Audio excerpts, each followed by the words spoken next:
Aujourd'hui, préparons-nous une tasse de thé chaud, détendons-nous et remontons le temps jusqu'en 1966. Dans le brouillard anglais, sous une bruine glaciale et l'hostilité du public européen, l'équipe uruguayenne foulait la scène de la Coupe du Monde, telle une géante acculée. Elle portait en elle le sang de la Garra-Charrua, cet esprit guerrier ancestral prêt à verser son sang plutôt que de s'incliner. Bien que ce parcours se soit achevé dans la controverse et les larmes en quart de finale face à l'Allemagne de l'Ouest, cette génération de joueurs a laissé un héritage qui dépasse largement les 90 minutes de jeu. Près de 60 ans ont passé. Ces jeunes hommes de 19 ou 20 ans, aux cheveux d'un noir de jais, certains nous ont quittés, d'autres ont rejoint l'au-delà. Permettez-moi de tourner les pages de la mémoire, de raconter l'histoire tragique de ces témoins de l'Uruguay de 1966.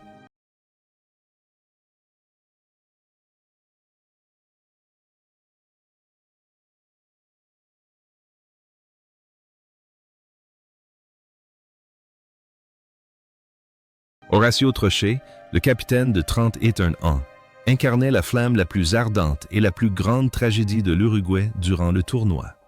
Avec son style de jeu intransigeant, Troche était le roc qui repoussait toutes les attaques. Mais le destin l'a choisi comme protagoniste du drame de Wembley.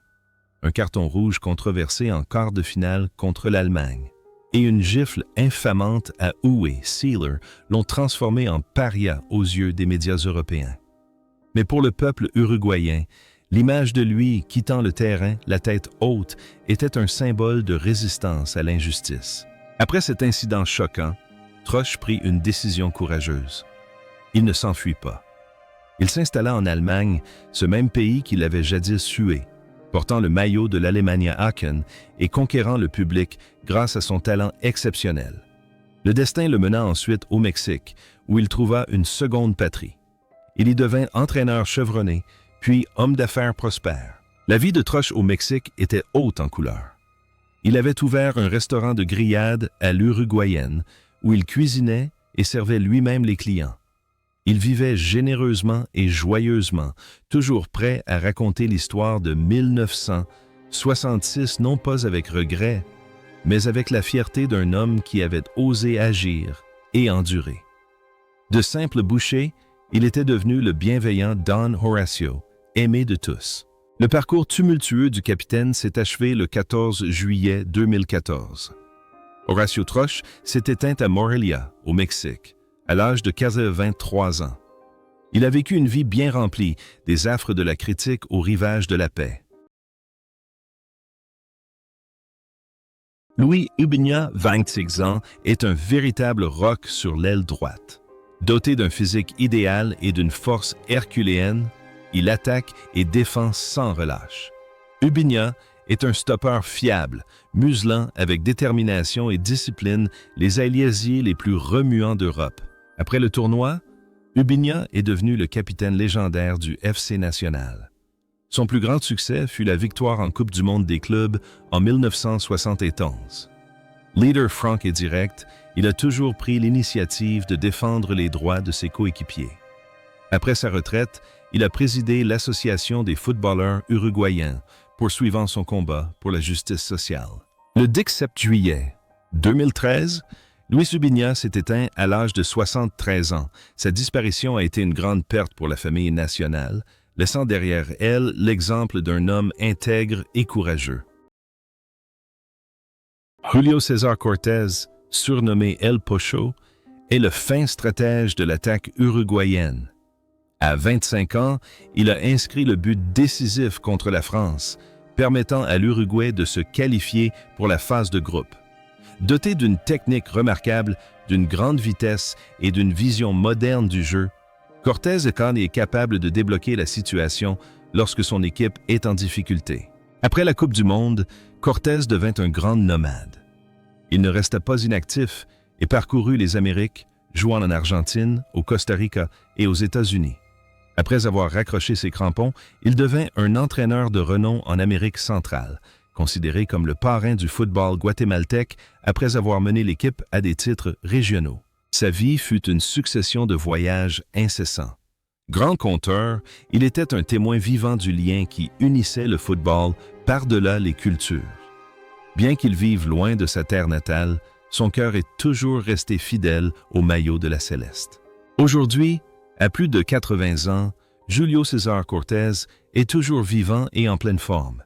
Il est l'un des rares témoins de la génération de 1966 encore en vie, toujours lucide et continuant de transmettre sa passion à ses descendants.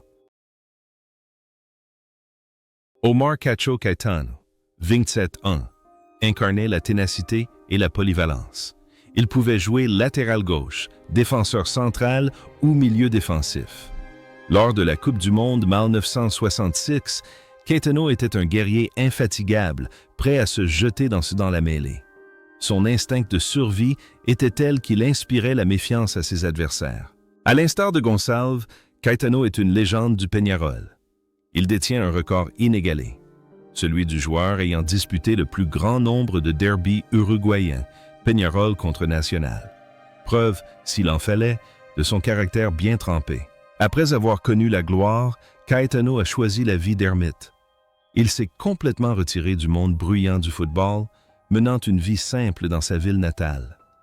Il apparaissait rarement dans les médias, gardant en silence ses souvenirs de cette période tumultueuse. Le 2 juillet 2008, le guerrier silencieux Omar Caetano s'est éteint à l'âge de 69 ans.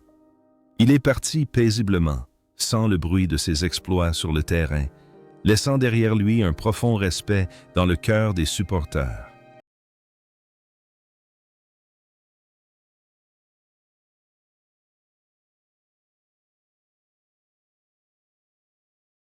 Pedro Rocha, surnommé El Verdugo, le bourreau, débarque en Angleterre à 23 ans, auréolé du titre de star sud-américaine, le seul joueur comparable à Pelé sur le plan technique. Rocha jouait comme un poète, chaque touche de balle étant une œuvre d'art. Malgré l'élimination précoce de l'Uruguay, le talent de Rocha était convoité par toute l'Europe. Il était le cerveau, le cœur du jeu offensif de la Céleste. La carrière de Rocha fut une épopée glorieuse, mais aussi marquée par la tragédie. Devenu une véritable idole à São Paulo, Brésil, il était vénéré par les supporters locaux plus encore que les stars nationales. Il fut le seul joueur uruguayen à participer à 4 Coupes du Monde consécutives, 1960-2000, 1974. Cependant, le drame de Rocha fut que les blessures le frappaient toujours aux moments les plus importants des Coupes du Monde, l'empêchant d'exprimer pleinement son talent au sein de l'équipe nationale. En dehors des terrains, contrairement à son surnom redoutable de « Burro », Rocha était un homme extrêmement doux, calme et introverti. Il consacrait tout son amour à sa famille et au football, menant une vie sans scandale. Mais dans ses dernières années, le destin lui infligea un coup cruel.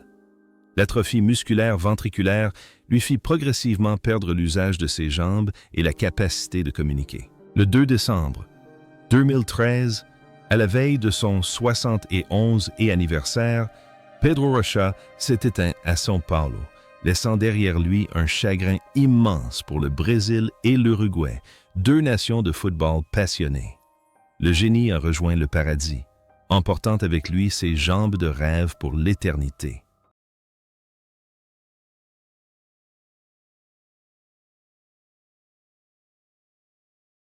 Jorge Manicera, 27 ans, était un défenseur central d'une grande élégance, loin du jeu rugueux habituel des défenseurs uruguayens de l'époque.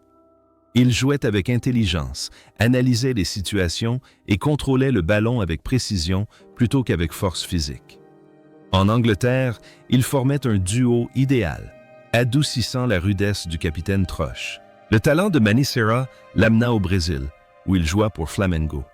Les amateurs de samba l'adorèrent pour son style de jeu flamboyant et technique.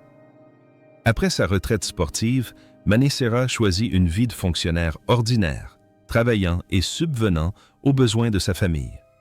C'était un homme discret et humble, qui conservait toujours la courtoisie d'un intellectuel. Le 18 septembre 2012, George Manicera s'est éteint à l'âge de 73 ans. Il est décédé paisiblement, laissant derrière lui l'image d'un défenseur central exemplaire qui a prouvé que défendre est aussi un bel art.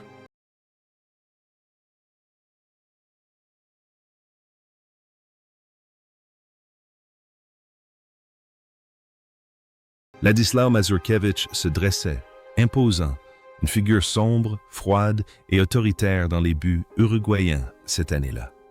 À 21 ans, il n'était pas seulement un gardien, il hypnotisait ses adversaires.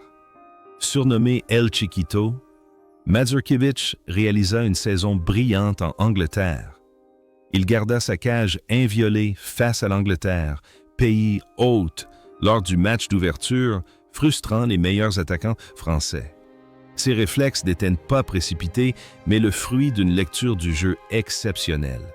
Imperturbable, il était le pilier mental de ses coéquipiers qui luttaient au-dessus de lui. À son retour d'Angleterre, Mazurkiewicz ne se contenta pas d'être une star. Il entra directement au panthéon des légendes. Il devint une véritable idole à Peñarol, conquérant avec cette équipe tous les sommets d'Amérique du Sud et du monde. L'apogée de sa carrière fut atteinte en 1970, lorsqu'il mena l'Uruguay en demi-finales de la Coupe du Monde et créa un moment d'anthologie avec le roi du football, Pelé. Après des années de combativité au Brésil, Atlético Mineiro et en Colombie, il rentra au pays, raccrocha les gants et choisit une vie loin des projecteurs. Dans la vie, Mazurkiewicz incarnait l'humilité.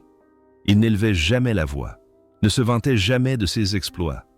Il choisit d'entraîner les gardiens de but à Peñarol, se rendant chaque jour à vélo au centre d'entraînement pour transmettre son savoir-faire aux jeunes. Il menait une vie simple, respecté non seulement pour son talent, mais aussi pour son caractère de véritable gentleman dans le tumulte de la vie. Cependant, les mains de plastique qui jadis protégeaient le monde ne pouvaient arrêter les lois de la naissance, du vieillissement, de la maladie et de la mort. Le 2 janvier 2013, Ladislau Mazurkiewicz s'est éteint à Montevideo à l'âge de 67 ans, des suites d'une insuffisance rénale et de complications respiratoires. Il est parti, emportant avec lui le secret d'une sérénité inébranlable, laissant un immense vide dans le cœur des gardiens de but de l'histoire du football mondial.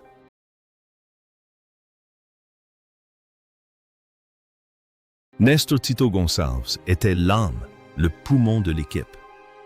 Il ne jouait pas pour le spectacle, il jouait pour gagner. Par son travail acharné, son intelligence et son leadership naturel, Gonçalves donnait le rythme. Il était la voix la plus autoritaire sur le terrain, galvanisant l'équipe sous la chaleur torride de Wembley. L'histoire de Gonçalves est l'incarnation même de la loyauté. Toute sa vie, du début à la fin, il n'a porté que le maillot jaune et noir du Peñarol. Il a refusé des sommes colossales du Real Madrid et de River Plate pour rester à Montevideo. Avec le Peñarol, il a remporté 3 Copa Libertadores et 2 Coupes intercontinentales, devenant ainsi une légende. Après sa retraite, il n'a pas choisi la voie des affaires ni celle de la politique, mais a continué à œuvrer pour le club en tant que dirigeant. Sa vie fut paisible et épanouie auprès d'une épouse vertueuse et d'enfants brillants. Son fils devint également joueur du Peñarol. Il incarnait une époque où l'honneur et la loyauté primaient sur l'argent. Le géant du football uruguayen s'est éteint le 29 décembre 2016 à Montevideo, à l'âge de 80 ans. Sa disparition a marqué la fin d'une ère romantique où le joueur et son club vivaient un amour éternel. Milton Vieira a surpris les experts par sa maturité précoce, lui qui, à 20 ans, était le plus jeune joueur de l'équipe nationale. Il possédait un sens tactique aiguisé et une technique individuelle remarquable. La Coupe du Monde de 1966 l'a révélé au monde entier. Vieira fut l'un des premiers joueurs uruguayens à connaître un grand succès en Europe. Il est devenu une légende vivante en Grèce, avec l'Olympiakos et l'AEK Athènes. Au pays des dieux, Vieira est vénéré comme une étoile filante. Aujourd'hui, à 78 ans, Milton Vieira coule des jours paisibles. Il suit toujours assidûment le football, fait la fierté de l'Uruguay sur le vieux continent et incarne à merveille le talent exporté par le football de son pays. Domingo Pérez apporte à l'Angleterre une riche expérience des combats. Moins rapide qu'à ses débuts, il compense par son placement et sa ruse. Véritable mentor en attaque, il guide ses cadets à travers la pression psychologique. Après une brillante carrière couronnée par 2 titres de champion d'Amérique, Copa América, Pérez a choisi une vie simple, loin du tumulte médiatique.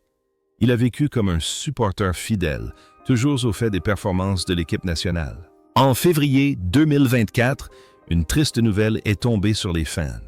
Domingo Pérez est décédé à l'âge de 27 ans. Il était l'un des derniers témoins de cette génération à nous quitter pour l'éternité. José El Pep Sacia, 32 ans, est le phénomène de l'équipe. Il est réputé pour son style de jeu atypique et redoutablement efficace, typique de la rue. Sacia est un véritable cauchemar pour les gardiens et les défenseurs adverses grâce à sa ténacité et son sens du but aiguisé dans la surface de réparation. Après sa carrière de footballeur, la vie de Sacia fut aussi riche et mouvementée que sa carrière sur le terrain. Il travailla comme entraîneur, réputé pour sa générosité, son humour et ses anecdotes mémorables racontées autour d'un verre. Il croquait la vie à pleines dents et aimait les gens à sa manière. Le 30 août 1996, le cœur passionné de José Sacia s'arrêtait de battre suite à une crise cardiaque à l'âge de 62 ans. Le talentueux fougueux nous avait quittés, mais son sourire arrogant reste gravé dans la mémoire des supporters de Peñarol.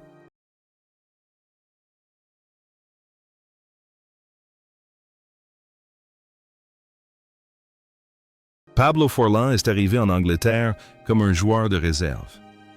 Bien qu'il n'ait pas joué une seule minute, le simple fait de côtoyer les cadres de l'équipe première a forgé le caractère de l'un des plus grands défenseurs de l'histoire sud-américaine. Il est comme une graine qui germe dans la terre froide de l'Angleterre. Après la Coupe du Monde, 1966, Pablo Forlán s'est imposé comme une légende. Pilier irremplaçable du Peñarol durant son âge d'or, il a raflé tous les titres prestigieux. Mais le tournant décisif de sa carrière fut son départ pour le Brésil, où il a rejoint le São Paulo FC. Au pays de la samba, où le football offensif est roi, Forlán a tout conquis grâce à son style défensif puissant, discipliné et courageux. Les supporters du São Paulo l'ont vénéré comme une idole, un véritable grand capitaine, le grand capitaine. Mais le plus grand héritage de Pablo Forlán ne se résume pas au trophée. Il est le créateur d'une véritable famille royale du football uruguayen. Il est le père de Diego Forlán, qui a fait la fierté de sa famille en remportant le Ballon d'Or lors de la Coupe du Monde 2010. Pablo a transmis à son fils non seulement ses gènes, mais aussi son sens de l'élégance et du fair play sur le terrain. Aujourd'hui, à 79 ans, Pablo Forlán vit pleinement sa vie. Figure emblématique du football uruguayen, il apparaît toujours avec élégance et un sourire de fierté en voyant ses enfants perpétuer la tradition familiale. Il est la preuve vivante que le vieux bambou donne naissance à de nouveaux bambous et que la lignée des Garacharrua ne s'éteindra jamais.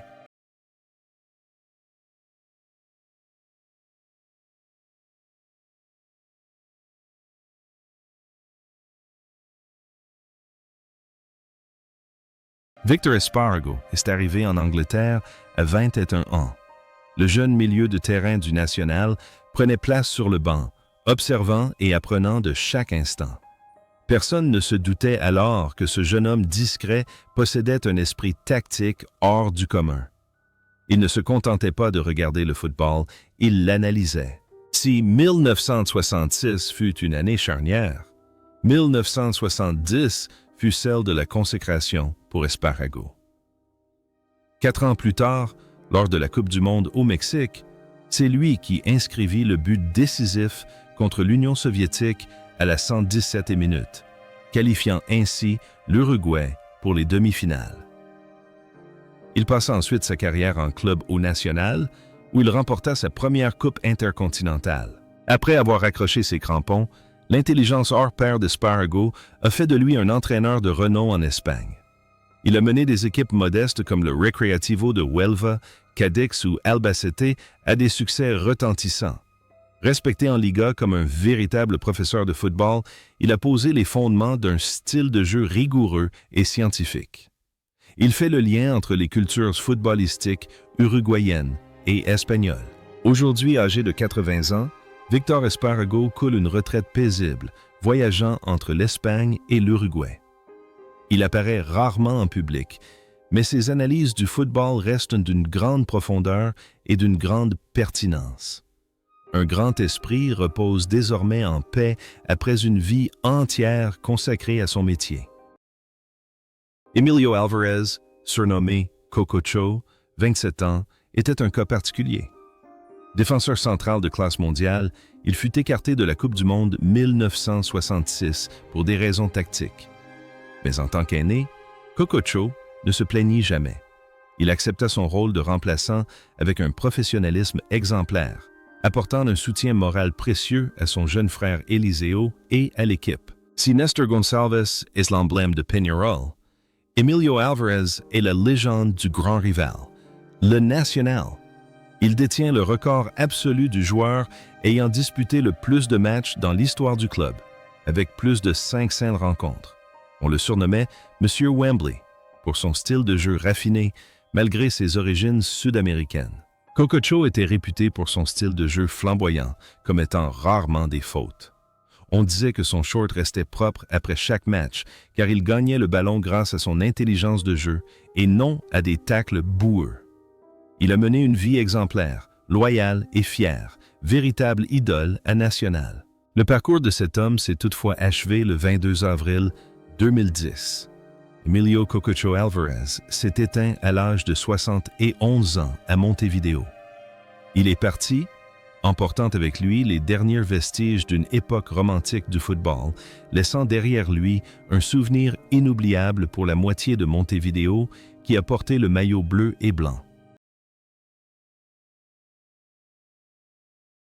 Eliseo Alvarez, 25 ans, était le frère cadet d'Emilio. Les deux frères Alvarez faisaient une partie de l'équipe d'Angleterre, ce qui donne lieu à une histoire intéressante. Contrairement à son frère flamboyant, Eliseo était un joueur plus robuste et combatif. Bien qu'il n'ait pas participé au tournoi de 1966, sa réputation de courage s'était déjà forgée lors de la Coupe du Monde de 1962. Où, face à l'Union soviétique, il avait refusé de quitter le terrain malgré une jambe cassée. La carrière d'Eliseo fut une véritable aventure. Après son départ de Nacional, il n'hésita pas à relever de nouveaux défis à l'étranger, jouant pour des clubs en Équateur, LDU Quito et en Colombie. Partout où il passa, il laissa sa marque, celle d'un guerrier indomptable. La vie d'Eliseo en dehors des terrains était plus discrète que celle de son célèbre frère. Il vivait modestement, parlait rarement du passé, mais était toujours fier de sa contribution. Il incarnait la face âpre de l'esprit uruguayen, endurant la souffrance pour accomplir sa mission. Tragiquement, ce courageux guerrier nous a quittés trop tôt.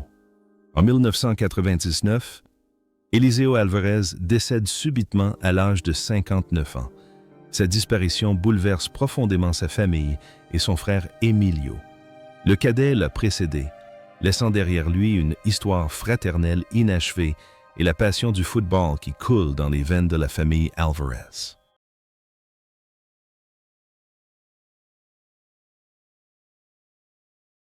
Walter Taibo, âgé de 35 ans, était le joueur le plus expérimenté de l'équipe cette année-là.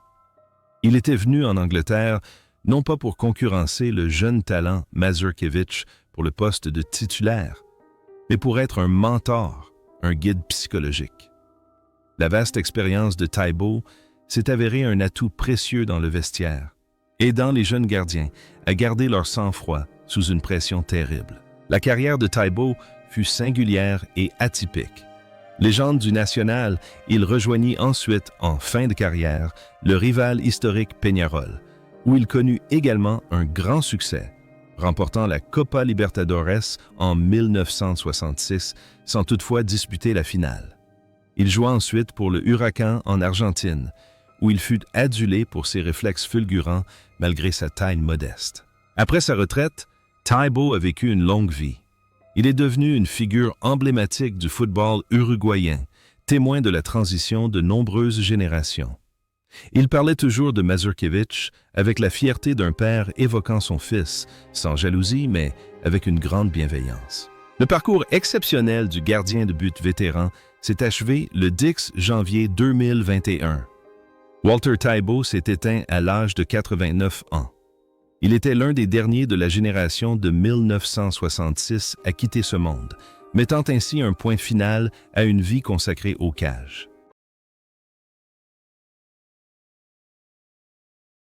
Luis Ramos, un joueur de 26 ans au sommet de sa carrière, était un cas particulier à l'époque.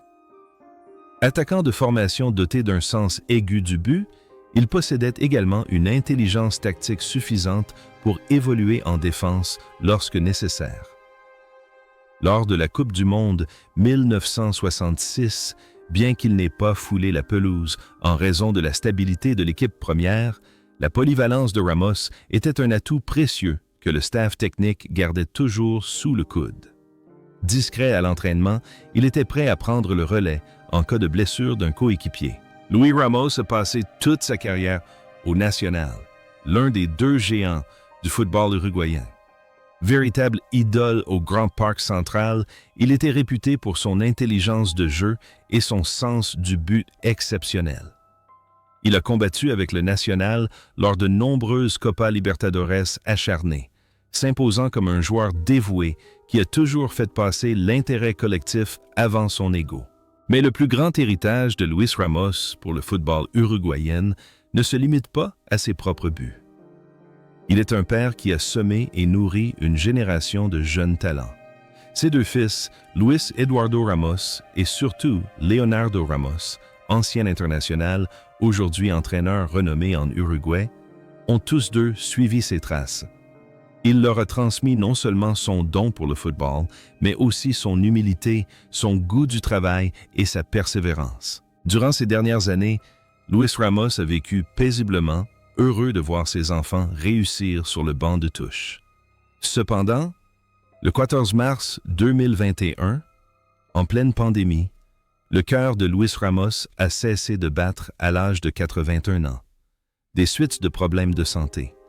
Il s'est éteint, laissant derrière lui un héritage familial dont il est fier, une belle histoire de passion pour le football qui se perpétue dans sa famille.